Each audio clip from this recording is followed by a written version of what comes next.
O som que Maria jamais esqueceria não foi o grito do menino, foi o silêncio que veio depois.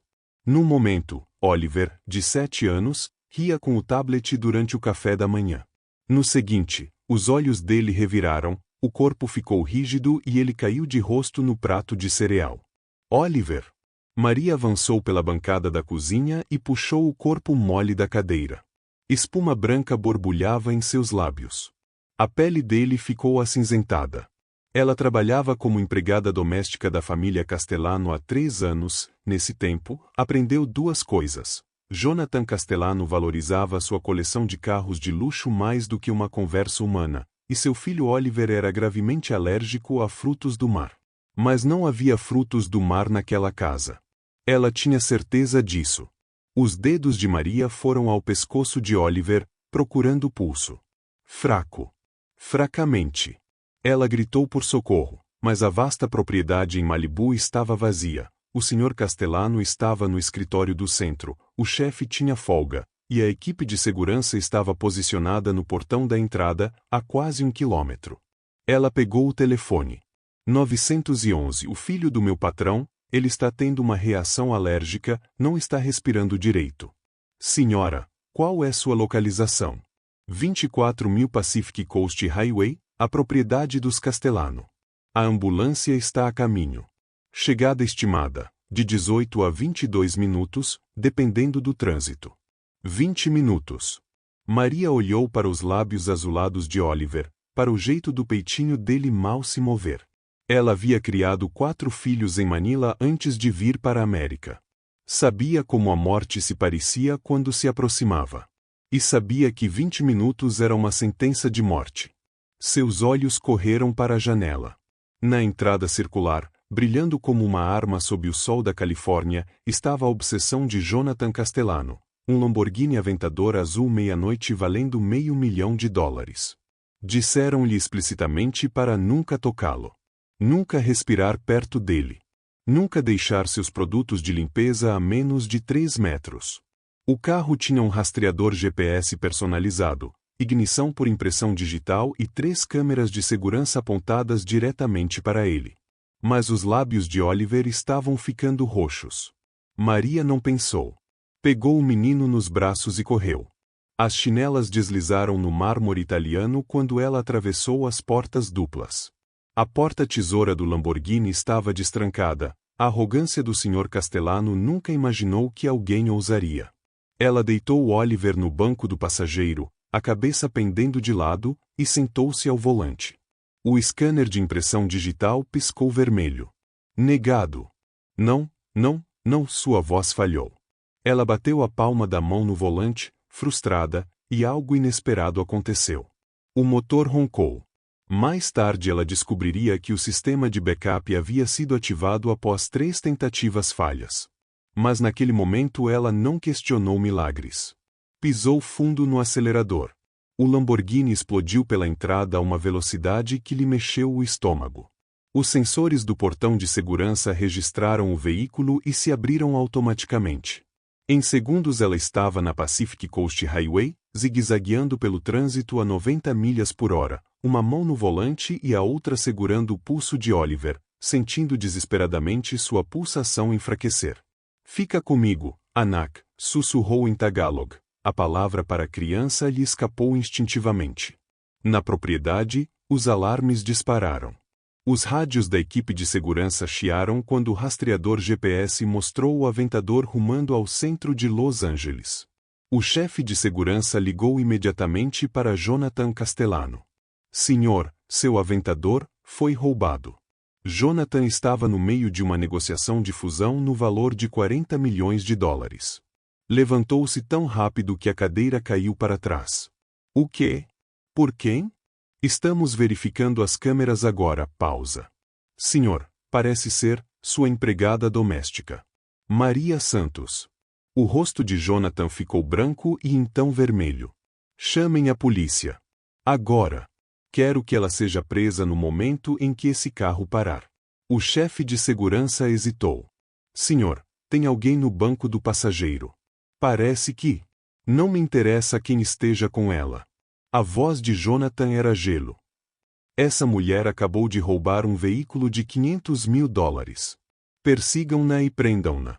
O que Jonathan não sabia, o que ele não poderia saber enquanto dava ordens pelo telefone, enquanto sua equipe de segurança se mobilizava e as unidades policiais eram alertadas, era que a pessoa desfalecida no banco do passageiro de seu precioso Lamborghini era a única coisa neste mundo que ele realmente amava mais do que dinheiro.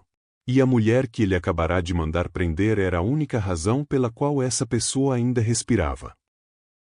Se esta história já tocou seu coração, não se esqueça de se inscrever no canal, porque o que acontece a seguir vai mudar tudo o que você pensa saber sobre justiça, preconceito e o valor de uma única vida humana.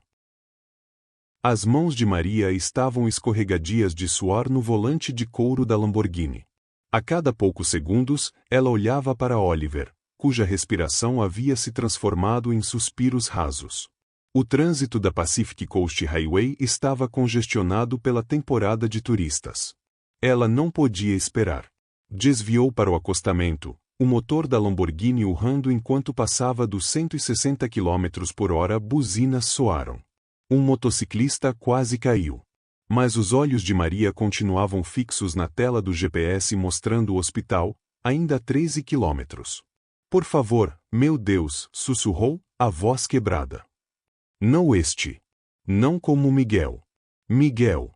Seu filho mais novo. Aquele que ela deixou em Manila 4 anos antes, quando aceitou esse trabalho para pagar os tratamentos médicos dele. Aquele que morreu de pneumonia enquanto ela cruzava o Pacífico num avião, incapaz de chegar a tempo. Ela falhou com o próprio filho. Não falharia com Oliver. Enquanto isso, Jonathan Castellano estava em seu escritório executivo, 60 andares acima do centro de Los Angeles, assistindo à transmissão ao vivo do helicóptero da polícia que agora seguia sua Lamborghini roubada. Ela está dirigindo como uma louca, silvou ao telefone com seu advogado. Quero as acusações máximas: furto qualificado de veículo, perigo ao volante, sequestro de menor. Sequestro? Interrompeu o advogado. Jonathan, quem está no carro com ela? Não sei e não me importa. Algum comparsa, provavelmente. Você sabe como esse povo age. Esse povo. Ele disse com tamanha naturalidade, como se 3 anos de lealdade de Maria acordando às 5 da manhã para preparar suas refeições, trabalhando em feriados enquanto a própria família dela estava a 13.000 quilômetros não valessem nada além de desconfiança. Jonathan abriu as imagens das câmeras no tablet. Viu Maria carregando algo, alguém, até o carro dele. Pausou, Deus me prendeu a respiração. O corpo pequeno. O pijama do Homem-Aranha que Oliver usará naquela manhã. Seu filho. Mas, em vez de alívio, Jonathan sentiu outra coisa, raiva. Como ela ousava usar Oliver como desculpa para roubo. Como ousava colocá-lo naquele carro sem permissão. Ligou novamente para o chefe de segurança. Quero que a parem imediatamente. Não me importa como. Spike strips. Bloqueio, o que for preciso. Senhor, se usarmos táticas agressivas com o menino dentro do veículo. Então façam com cuidado. Mas quero esse carro parado agora. O que Jonathan não via, o que nem as câmeras, nem o helicóptero podiam mostrar, era o jeito como Maria segurava o pulso de Oliver a cada semáforo, conferindo o batimento. O jeito como falava com ele sem parar em Tagalog, contando histórias sobre os próprios filhos, sobre o oceano da sua terra, sobre qualquer coisa que mantivesse o espírito dele preso a este mundo. Ela não se via como ladra. Via-se como mãe fazendo o que mães fazem, quebrar todas as regras que se colocam entre o filho e a sobrevivência. Mas a polícia via outra coisa. 2 viaturas passaram a persegui-la quando Maria entrou na rodovia. As sirenes cortaram o ar. Ela olhou pelo retrovisor e depois para Oliver, cujos lábios agora estavam completamente roxos. O hospital ficava a 5 quilômetros. A polícia, a menos de meio. Maria tomou uma decisão que mais tarde seria chamada de heroica ou criminosa, dependendo de quem contasse a história. Ela acelerou. A Lamborghini chegou a 210 km/h, costurando entre os carros com uma precisão nascida do puro desespero. A polícia não conseguiu acompanhar. O helicóptero a rastreava do alto, transmitindo para todas as emissoras de notícias de Los Angeles. Temos uma perseguição em alta velocidade envolvendo um veículo de luxo roubado. A suspeita parece ser uma mulher. Há relatos não confirmados de uma criança no banco do passageiro. Maria não ouvia nada disso. Só ouvia a respiração de Oliver, ou a terrível ausência dela. Ela entrou na próxima saída, pneu soltando fumaça, e disparou pela rua que levava ao Cedars-Sinai Medical Center. A entrada de emergência estava logo à frente. Mas também havia uma barreira policial. 6 viaturas bloqueavam a entrada do hospital, agentes posicionados atrás dos carros com as armas empunhadas. Uma voz de megafone trovejou: saia do veículo com as mãos para cima. Agora! Maria olhou para a barreira e depois para Oliver, cujo peito já não se movia. Ela fez algo que seria reprisado em todos os telejornais pelas 72 horas seguintes. Fechou os olhos, sussurrou uma oração em Tagalog e avançou direto pela barreira. A Lamborghini se enfiou entre 2 viaturas, metal gritando, airbags explodindo, vidro estilhaçando. O carro parou a 3 metros das portas da emergência. Maria arrebentou a porta avariada com um chute, saiu cambaleando, sangue escorrendo da testa, e gritou com tudo o que ainda tinha: ajudem-no. Por favor! Ele não está respirando. A equipe médica correu. Enfermeiras puxaram Oliver dos destroços. Médicos bradaram ordens. E Maria, ainda estendendo a mão para o menino enquanto policiais a imobilizavam no chão e algemavam seus pulsos, ouviu o som mais bonito do mundo. Um médico gritando: tenho pulso. Levem para o trauma, agora. Enquanto liam seus direitos, Maria sorriu por entre as lágrimas e o sangue. Porque, acontecesse o que acontecesse com ela, Oliver estava vivo. O que ela não sabia é que o homem que mandara prendê-la estava prestes a receber um telefonema que destruiria seu mundo, e que as imagens de segurança da própria casa dele estavam prestes a revelar uma verdade muito mais devastadora do que um carro roubado. Maria estava sentada na cela da delegacia. Seu uniforme de limpeza estava rasgado e manchado de sangue por causa da batida. Seus pulsos latejavam por causa das algemas. Mas tudo em que ela conseguia pensar era se Oliver ainda estava respirando. Santos! Você tem visita. Ela ergueu os olhos, esperando um defensor público. Em vez disso, entrou uma mulher de terno azul marinho elegante, carregando uma pasta de couro. Era filipina, talvez com 50 anos, e tinha olhos afiados de quem já travou muitas batalhas. Meu nome é advogada Luz Mercado, disse a mulher, sentando-se diante de Maria. Vi sua perseguição no noticiário. E também vi algo que a polícia não se preocupou em notar. Ela abriu o tablet e mostrou as imagens. Congele aqui.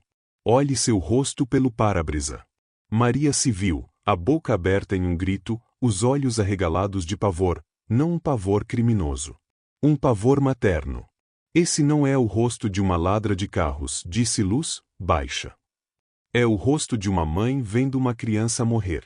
Então me diga a verdade. O que aconteceu de fato? Pela primeira vez desde a prisão, Maria desabou. Contou tudo à Luz, o menino desmaiado, a chamada de emergência sem resposta, a escolha impossível, os 20 minutos de atraso da ambulância. Luz ouviu sem interromper, tomando notas. Quando Maria terminou, a mandíbula da advogada estava firme. Estão te acusando de furto de veículo, perigo a menor, direção perigosa e fuga da polícia. Somando tudo, dá de 8 a 12 anos de prisão. Ela fez uma pausa. A menos que provemos que você salvou a vida desse menino. Como? A voz de Maria soou vazia. O senhor Castellano quer me destruir. Disse à polícia que eu sequestrei o filho dele. Os olhos de Luz se estreitaram. Disse mesmo? Ela fez uma ligação. 5 minutos depois, mostrou a tela para Maria. Uma declaração do Hospital Cedars-Sinai Medical Center. Oliver Castellano chegou às 11h47 em estado crítico, choque anafilático, parada cardíaca iminente. O paciente não teria sobrevivido a um atraso no transporte. Intervenção imediata necessária. As mãos de Maria tremiam enquanto lia. O médico que atendeu Oliver já prestou depoimento, continuou Luz. Ele disse que, Se você tivesse chegado 5 minutos depois, o garoto estaria morto. Você não colocou essa criança em risco, Maria. Você é a única razão de ele estar vivo. Mas o sistema não se importa com razões. Naquela noite, a história explodiu em todas as mídias. Empregada filipina rouba Lamborghini de bilionário em perseguição dramática. Manchetes por toda parte, acompanhadas das imagens do helicóptero mostrando Maria atravessando a barricada policial. Ninguém mencionou por que ela fez aquilo. Ninguém perguntou por Oliver. Jonathan Castellano deu uma coletiva de emergência em frente ao hospital, ladeado por seus advogados. Repórteres avançaram. Senhor Castellano, como está seu filho? Oliver está estável, graças a Deus, disse Jonathan, o rosto cuidadosamente composto em preocupação. Mas esse trauma poderia ter sido evitado se minha funcionária simplesmente tivesse seguido o protocolo e esperado a ambulância. O senhor vai prestar queixa? Com certeza, sua voz ficou fria. Confiei nessa mulher dentro da minha casa. Dei emprego quando ela mais precisava. E ela me retribuiu roubando minha propriedade e colocando meu filho em uma perseguição em alta velocidade que poderia tê-lo matado. Quero a lei no seu limite máximo. Uma repórter avançou. Senhor, há relatos de que ela salvou a vida do seu filho. Havia canais apropriados, cortou Jonathan. Ela escolheu o caos. Essa escolha tem consequências. Atrás dele, seu advogado sussurrou algo. Jonathan assentiu e acrescentou, quase como um adendo. Claro que estou aliviado por Oliver estar bem. Mas isso não desculpa o roubo. O que Jonathan não sabia era que o sistema de segurança de sua própria casa estava gravando tudo. E a advogada Luz Mercado já havia solicitado, por meio de intimação, aquelas imagens. De volta à cela, Maria estava com a cabeça entre as mãos. Um guarda se aproximou. Você tem outra visita. Diz que é da sua igreja. O padre Eduardo era um sacerdote aposentado que dirigia o centro comunitário filipino onde Maria era voluntária aos domingos. Tinha 74 anos, andava com bengala e trazia um sorriso capaz de derreter pedra.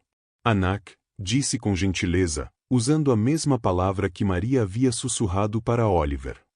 A comunidade sabe o que você fez. Estamos fazendo coletas. Vamos lutar por isso. Padre, eu não tenho dinheiro para uma defesa de verdade. A doutora Mercado está trabalhando pro bono e interrompeu. E ela não é uma advogada qualquer. 20 anos atrás, também foi faxineira. Até pagar a própria faculdade de Direito estudando à noite enquanto limpava escritórios, ele apertou a mão de Maria através das grades. Ela sabe exatamente quem você é. E está prestes a mostrar ao Sr. Castellano com quem ele está lidando. Na manhã seguinte, Luz entrou com um pedido para arquivar todas as acusações, ao mesmo tempo, liberou para a imprensa o relatório médico do hospital. A narrativa começou a mudar. Corrida desesperada de empregada salva a criança à beira da morte. Bilionário processa mulher que salvou seu filho. Heroína ou criminosa? O caso Maria Santos divide os Estados Unidos. O telefone de Jonathan explodiu com ligações de sua assessora, dos conselheiros, dos investidores.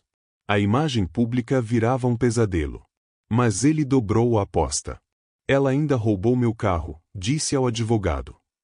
Não me importo com o que a turba pensa. Quero que a processem.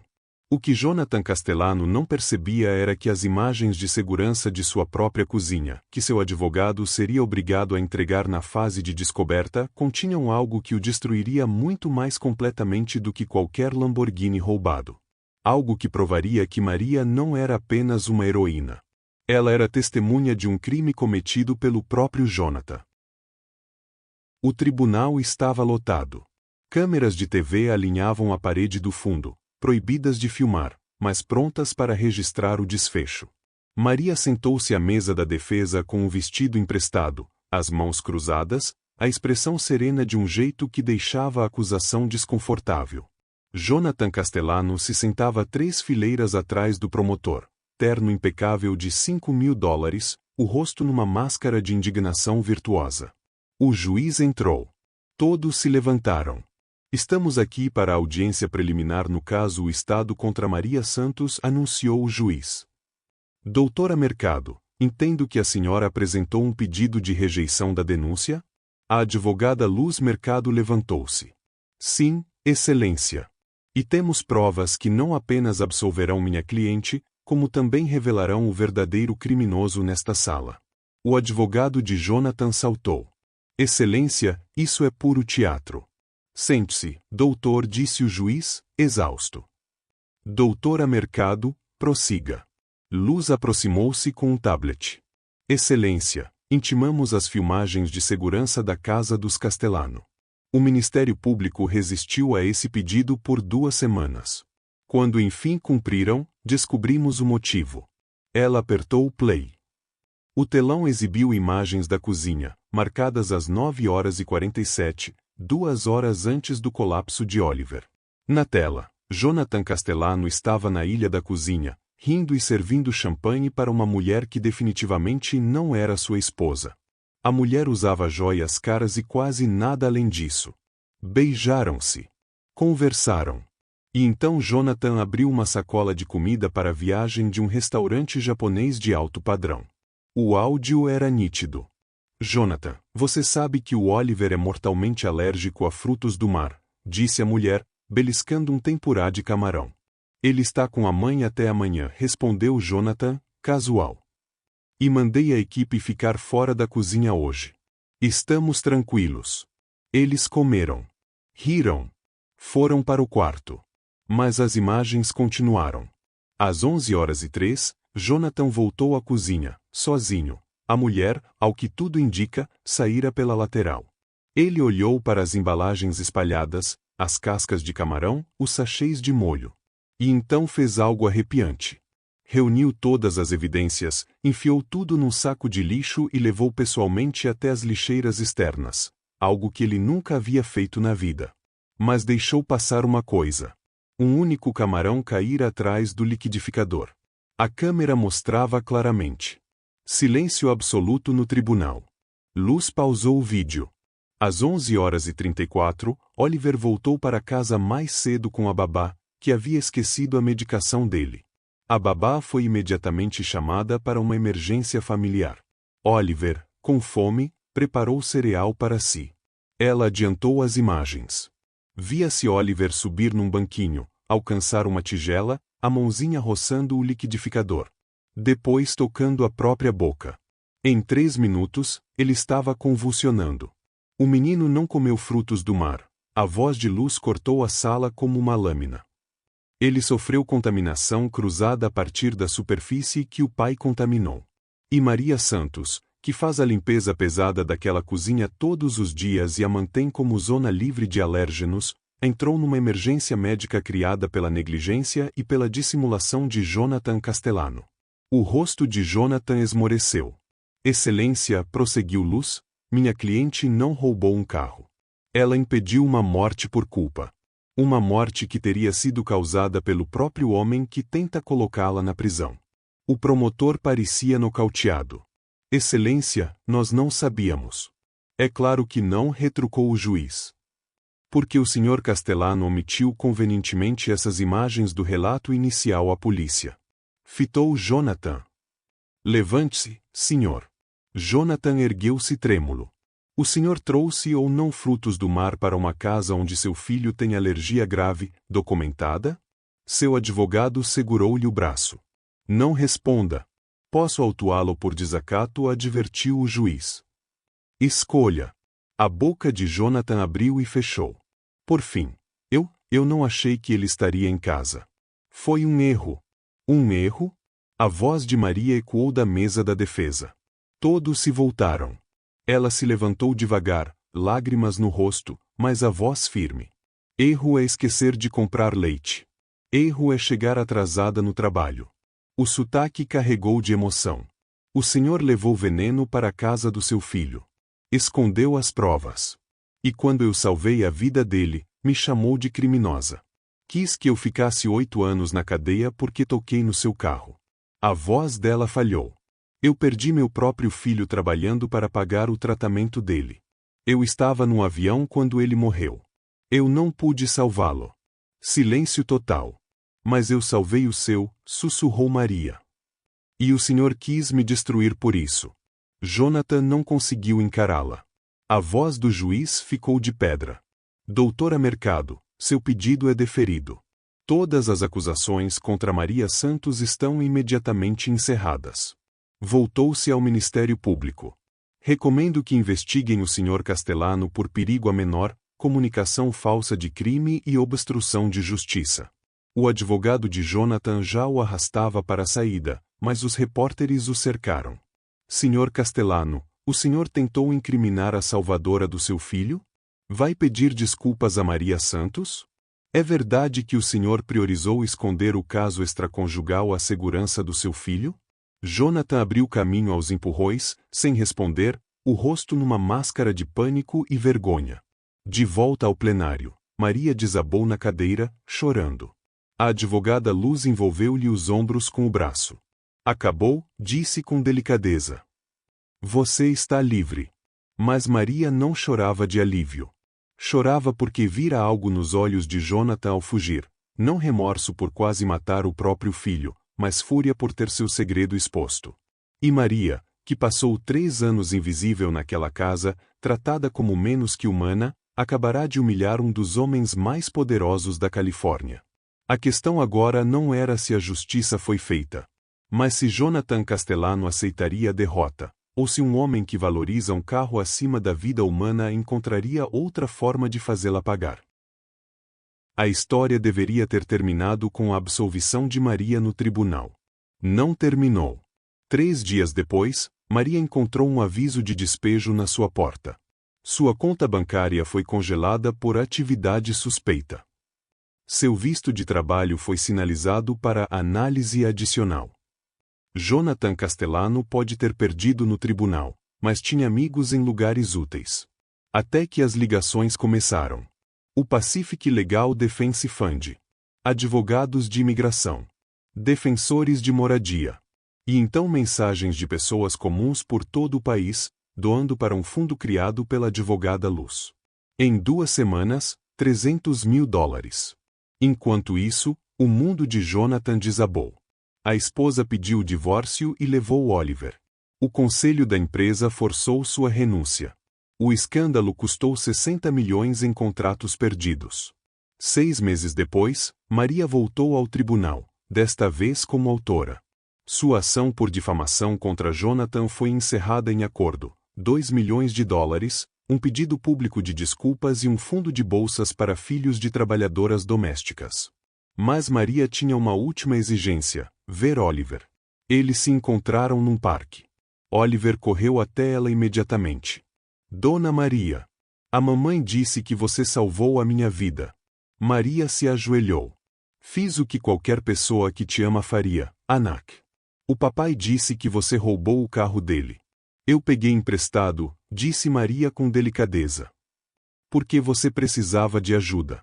Oliver ficou quieto. Depois, ainda bem que você bateu o carro. O papai amava aquele carro mais do que me amava. Maria o puxou para perto. Aquele carro era só metal. Você é precioso. Nunca se esqueça disso. Quando se afastava, a advogada Luz telefonou. O fundo de bolsas está instituído. 500 mil, com matching dos doadores. 20 jovens na faculdade por ano. Estão chamando de Bolsa Memorial Miguel Santos. Maria parou. Em homenagem ao meu filho? Ao seu filho, confirmou Luz. 1 ano depois, Maria estava diante de 200 trabalhadoras domésticas em um centro comunitário. Ela havia concluído a graduação em enfermagem e agora trabalhava no Cedar Sinai, o mesmo hospital onde atravessaram uma barricada policial. Me perguntam se me arrependo de ter pegado aquele carro, disse Maria ao público. Mas eu não mudaria nada. Porque naquele dia aprendi que não somos invisíveis. Não somos descartáveis. E quando defendemos o que é certo, nos tornamos impossíveis de ignorar. A plateia irrompeu. Após o discurso, uma jovem babá se aproximou chorando. Acabei de denunciar a família para quem trabalho ao conselho tutelar.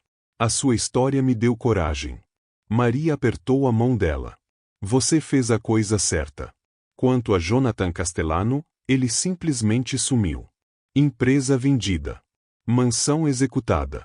A última notícia dava conta de que estava no Arizona, distante do filho, divorciado, sem emprego. Maria nunca mais o viu. Mas às vezes pensava nele e sorria. Porque a melhor vingança não é a destruição. É construir uma vida tão cheia de propósito que quem tentou te destruir se torna irrelevante para a sua felicidade. Chamaram Maria Santos de ladra e criminosa. Mas a história a recordou como a heroína que provou que humanidade não precisa de permissão, que coragem não precisa de privilégio e que o amor sempre atravessa qualquer barricada. Se esta história tocou seu coração, inscreva-se para mais histórias reais de justiça e coragem. Compartilhe com alguém que precisa saber que a voz dele, importa. Deixe um comentário. Pelo que você arriscaria tudo para proteger? Lembre-se, heróis nem sempre usam capa. Às vezes usam chinelos e dirigem Lamborghinis roubados. E é isso que os torna inesquecíveis.